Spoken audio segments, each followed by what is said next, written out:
സംസ്ഥാന സ്കൂൾ കലോത്സവത്തിനെത്തിയ Mallappally CMS higher secondary സ്കൂളിലെ വിദ്യാർത്ഥികളുടെ കലോത്സവ വേദി എന്ന സ്വപ്നത്തിന് പിന്നിൽ പ്രവീൺ മാഷിന്റെ ആത്മവിശ്വാസമുണ്ട്. സാമ്പത്തികമായി പിന്നോക്കം നിൽക്കുന്ന കുട്ടികളുടെ മുഴുവൻ ചിലവുകളും വഹിച്ച് കലോത്സവ വേദിയിൽ അവരെ എത്തിച്ചത് മാഷാണ്. വിശേഷങ്ങൾ കാണാം. സംസ്ഥാന സ്കൂൾ കലോത്സവത്തിൽ സംഘനൃത്തം ഇങ്ങനെ വേദി ഒന്നിൽ നിറഞ്ഞാടിക്കൊണ്ടിരിക്കുകയാണ്. നമ്മുടെ കൂടെ ഇപ്പോഴുള്ളത് CMS ഹയർ സെക്കൻഡറി സ്കൂളിലെ വിദ്യാർത്ഥികളാണ്. ഇവരുടെ ഈ ഒരു കോസ്റ്റ്യൂമാണ് നമ്മളെ ഇങ്ങോട്ട് ആകർഷിച്ചത് എന്ന് പറയാം. ഏറ്റവും പ്രധാനപ്പെട്ട കാര്യം, ഇത്രയും പേരെ ഈ സംസ്ഥാന സ്കൂൾ കലോത്സവ വേദിയിൽ എത്തിച്ചിരിക്കുന്നത്, എല്ലാ ചിലവുകളും വഹിച്ച് ഇവിടെ എത്തിച്ചിരിക്കുന്നത് അവരുടെ അധ്യാപകൻ തന്നെയാണ്. നമുക്കൊന്ന് പരിചയപ്പെടണം. പേരെന്താ? ദിവ്യജ്യോതി, അക്ഷിത, വീണ, മാളവിക, ദേവനന്ദ, സിയോന, ഗ്രീഷ്മ. നിങ്ങളുടെ ഈ ഡ്രസ്സിംഗ് ആണ് മൊത്തത്തിൽ അങ്ങ് കളർഫുൾ ആയിട്ടുണ്ട്. എന്തായിരുന്നു ഈ സംഘനൃത്തത്തിന്റെ തീം? എന്താ? ഇവിടെ തമിഴ്നാട്ടിൽ പൊട്ടുഅമ്മ എന്ന് പറയുന്ന ഒരു അമ്മയുണ്ട്. ആ അമ്മയെക്കുറിച്ചായിരുന്നു ഞങ്ങൾ പറഞ്ഞത്. പുഴയിൽ ആ അമ്മയുടെ നാട്ടിലൊരു കുട്ടിയെ കിട്ടുന്നു. ആ കുട്ടി വളർന്ന് വലിയതായിട്ട് അവളുടെ അച്ഛനും അമ്മയുമായിട്ട് പൊട്ടുഅമ്മനായിരുന്നു അവളെ നോക്കിക്കൊണ്ടിരുന്നത്. അവളുടെ കുഞ്ഞിനൊരു ആപത്ത് വന്നപ്പോൾ അമ്മ രക്ഷിക്കാൻ വേണ്ടി വരുന്നതാണ് കഥ. നിങ്ങളെല്ലാവരും അമ്മയായിട്ട് മാറി, അല്ലെങ്കിൽ ആ ദേവിയായി മാറി, സ്വന്തം കുഞ്ഞുങ്ങളെ കൺമുന്നിലിട്ട് കൊല്ലുന്നവരെയൊക്കെ തീർത്ത് കുട്ടികളെ രക്ഷിക്കുന്ന അമ്മമാരായിട്ട് മാറി കളിച്ചിറങ്ങിയപ്പോഴേക്കും. അതെ. എങ്ങനെ ഉണ്ടായിരുന്നു ഇവിടെ വന്നപ്പോൾ? എന്താ തോന്നിയത്? സംസ്ഥാന സ്കൂൾ കലോത്സവത്തിൽ ആദ്യമായിട്ടാണോ വരണേ? ഞങ്ങൾ ആദ്യമായിട്ട് ഇവിടെ കഴിഞ്ഞ വർഷം ഉണ്ടായിരുന്നു. ഞങ്ങൾക്ക് വളരെ നല്ലൊരു എക്സ്പീരിയൻസാണ്. പിന്നെ ഒന്നും ഒരിക്കലും പ്രതീക്ഷിച്ചിട്ടുണ്ടായിരുന്നില്ല. സബ് ജില്ല ഞങ്ങൾ അതൊക്കെ ഇവർ പ്രതീക്ഷിച്ചുള്ളൂ. ദൈവസഹായം കൊണ്ട് ഇവിടെ വരെ എത്തിച്ചു. എല്ലാവർക്കും നന്ദിയുണ്ട്.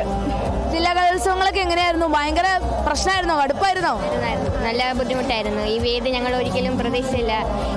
ഓരോ കലാകാരന്മാരും ആഗ്രഹിക്കുന്ന ഒരു വേദി കിട്ടിയതിൽ ഞങ്ങളെല്ലാവരും അഭിമാനം. ഞങ്ങൾക്ക് അത്രയും സന്തോഷം. ദൈവത്തോട് നന്ദി പറയും. ഇവർ കളിച്ചിറങ്ങിയപ്പോൾ ഒരുപാട് ക്ഷീണിച്ചാണ് ഇവരിങ്ങോട്ട് വന്നത്. അപ്പോൾ തന്നെ നമുക്ക് ഇവരുടെ മുഖം കാണുമ്പോൾ ഭയങ്കര വിഷമമുണ്ടായിരുന്നു. പക്ഷേ ആ ഒരു എനർജി ഒക്കെ ഇപ്പോൾ ക്യാമറ വീണ്ടും വന്നപ്പോൾ അതേ എനർജിയോട് കൂടിയാണ് ഇവരിൽ നിന്ന് സംസാരിക്കുന്നത്. ഏകദേശം എത്ര മിനിറ്റായിരുന്നു നിങ്ങളുടെ? ഞങ്ങളുടേത് ഗ്രൂപ്പ് ഡാൻസ് 10 മിനിറ്റാണ് ഉള്ളത്. 10 മിനിറ്റ്. ഈ 10 മിനിറ്റ് കളിച്ച് കഴിഞ്ഞപ്പോഴേക്കും എല്ലാവരും ക്ഷീണിച്ച് നിൽക്കുക എന്ന് മനസ്സിലായി. പ്രാക്ടീസ് ടൈമൊക്കെ എങ്ങനെയായിരുന്നു? നല്ല ബുദ്ധിമുട്ടായിരുന്നോ പഠിക്കാനായിട്ട്? നല്ല ബുദ്ധിമുട്ടായിരുന്നു. പിന്നെ ഞങ്ങളെ ഇത്ര വരെ എത്തിച്ചത് ഞങ്ങളുടെ സ്കൂളിലെ principal, Suma teacher, Asha teacher, പിന്നെ ഞങ്ങളുടെ കൂടെ ഇവിടെ വന്ന Roshna teacher, Sheena teacher, Ashwa teacher, പിന്നെ ഞങ്ങളുടെ പ്രത്യേകിച്ച് എടുത്ത് പറയുന്നത് ഞങ്ങളുടെ ഡാൻസ് സാർ പ്രവീൺ സാറാണ്. സാറുള്ളതുകൊണ്ടാണ് ഞങ്ങൾ ഇവിടെ വരെ. കാരണമാണ് ഞങ്ങൾ ഓരോരുത്തരും ഇന്ന് ഇവിടെ ഈ വേദിയിൽ നിൽക്കുന്നത്. സാറ് ഞങ്ങൾക്ക് വേണ്ടി വളരെയധികം കഷ്ടപ്പെട്ടു. നല്ല കോമ്പറ്റീഷൻ നല്ല ടഫായതുകൊണ്ട് നല്ല ടഫ് സ്റ്റെപ്പൊക്കെയാണ് സാർ തന്നത്. ഞങ്ങൾക്ക് ഇവിടം വരെ എത്താൻ പറ്റിയത് വളരെയധികം സന്തോഷിക്കുന്നു. ഇപ്പൊ തിരിച്ച് സ്കൂളിൽ പോകുമ്പോൾ വീണ്ടും എല്ലാം പഠിച്ചെടുക്കണ്ടേ? കുറെ ക്ലാസ് ഒക്കെ പോയില്ലേ? ഒത്തിരി പോയി. ടീച്ചേഴ്സാണെങ്കിൽ സപ്പോർട്ടാണ്. നമുക്ക് ക്ലാസ് വീണ്ടും എടുത്തു തരാനാണേലും ഭയങ്കര സപ്പോർട്ടായിട്ട് കൂടെ നിൽക്കുന്നുണ്ട്. അപ്പോൾ ഭയങ്കര അടിപൊളിയായിരുന്നു നിങ്ങളുടെ പ്രാക്ടീസ് ടൈം ഒക്കെ. മൊത്തത്തിൽ കളറായിരുന്നു. പത്തനംതിട്ട എങ്ങനെ കപ്പെടുക്കുവോ അറിയില്ല. പ്രതീക്ഷയുണ്ട് എന്തായാലും. കപ്പ് കൊണ്ടേ പോവുള്ളൂ. കപ്പ് കിട്ടിയ സന്തോഷം.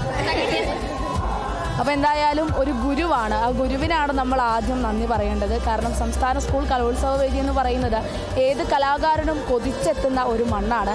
ആ മണ്ണിൽ ഈ മക്കളെ എത്തിക്കാൻ കാണിച്ച ഗുരുവിന് ഒത്തിരി സന്തോഷം തന്നെയാണത്. ക്യാമറമാൻ ജിഷ്ണു കെയറിനൊപ്പം വിജിത, കേരള വിഷൻ ന്യൂസ്, തൃശ്ശൂർ.